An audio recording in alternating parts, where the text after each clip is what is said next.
Hello, कैसे हैं आप लोग? मैं रवि और ये जगह है ऑन द स्टडी प्लेस, जहाँ सिर्फ पढ़ाई की बातें होती है। आज हमारे सामने क्वेश्चन है, if x is equal to 8 to the power n minus 7n minus 1, n belongs to natural number and y is equal to 49 into n minus 1, then prove that x is a subset of y। मतलब x के सभी element y में होने चाहिए। तो देखिए इस question को हम लोग सॉल्व करते हैं। हमारे पास दिया हुआ है x इक्वल टू 8 की power n minus 7n minus 1। Question बोला n belongs to natural number, तो मतलब n की वैल्यू क्या क्या पॉसिबल हो सकती है?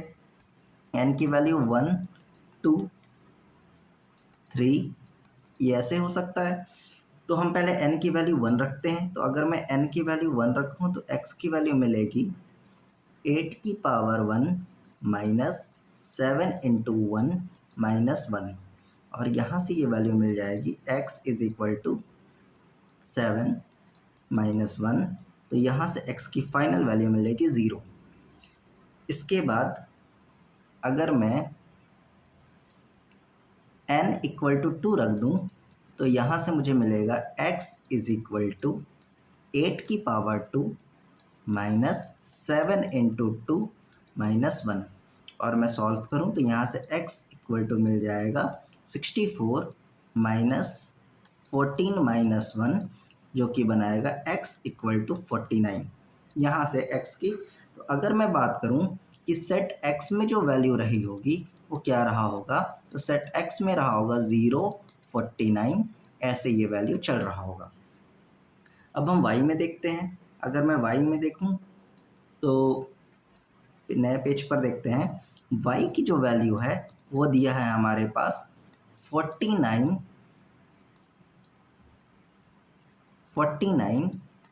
n minus 1।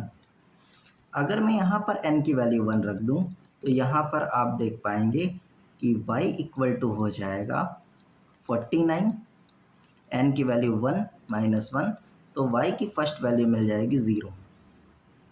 अगर मैं n की वैल्यू 2 रख दूँ, तो यहाँ मिल जाएगा y इक्वल टू 49, 2 माइनस 1, तो यहाँ से y की वैल्यू मिल जाएगी 49 इंटू 1, यहाँ से y की वैल्यू मिल जाएगी 49। तो ऐसे अगर आप देख पा रहे होंगे तो x की जो वैल्यू है वो भी कहाँ से स्टार्ट हो रही है, आप पीछे देख सकते हैं।